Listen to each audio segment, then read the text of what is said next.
Hi guys, well, the infamous day has come. So, the beast. Well, I mentioned a little while ago that I would do a resto on it of some sort. So, after working on the house for months and months and months and years, whatever, it's time to pull her apart and do what's been needed. So this is day one, Monday morning. So Monday morning, it's 10:30 Monday morning, early Feb. And I'm gonna strip it, engine out, full resto, full engine rebuild, all the subframes, all the running gear, and I'm gonna go through it step by step. And I'm gonna do it in a way that suits normal people, mini owners, not project binkies that have got, you know, TIG welders. I can do that stuff, but I'm not going to do that here. I'm going to do a build that suits normal people that own a mini, on the floor, ramps, no ramps, although that does come out of the ground. I'm not going to use it. I'm going to use a jack,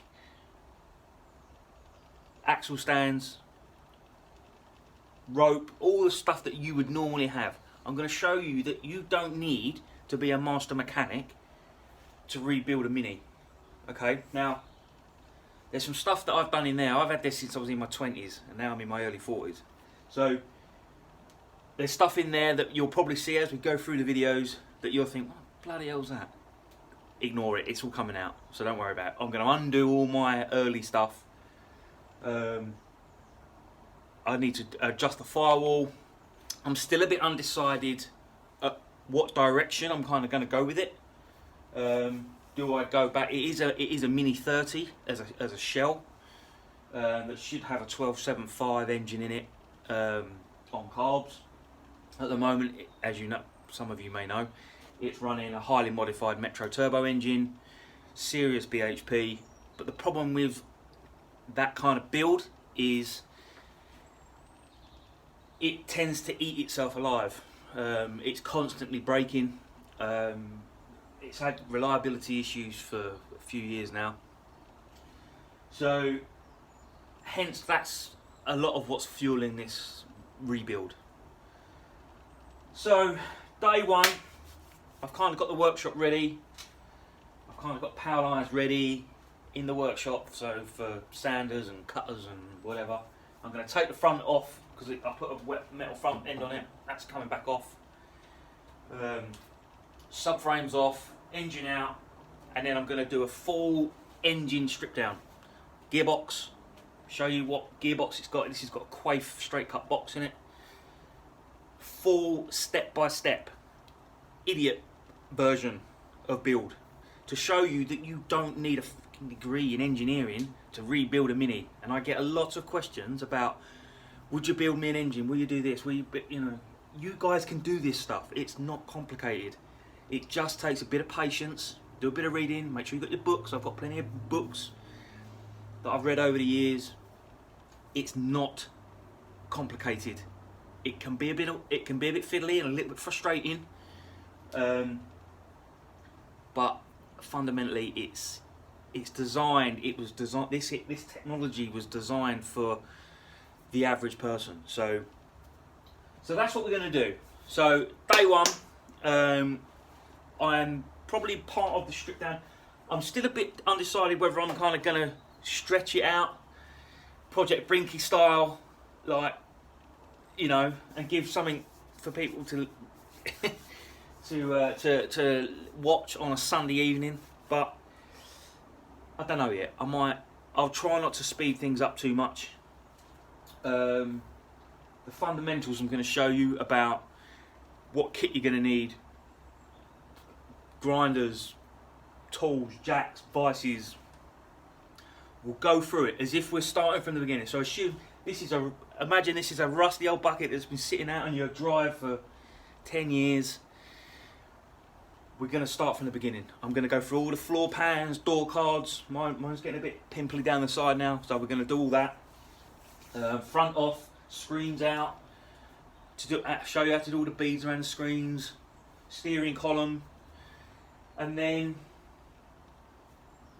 I might make a decision what I want to do with it. I mean, give me some feedback. You know, I know there's some purists out there. We've got some. A big shout out to Steve Trench and his missus. She always kicks my ass for destroying a Mini 30. Steve Trench is in the Mini 7s racing class. Big shout out to him, top guy. But yeah, his missus absolutely kicks my ass every time she's seen this over the years. So for her, I may put it back to a 30, but then I might not. So yeah, there we go then. Day one. I'm going to stop you there. It's quite cold. I'm going to put my jumper on, get a cup of tea, and start getting it up off the ground. Wheels off, running gear off, get it all steady. Decide if that's the final position. I think I might need to come a bit further forward.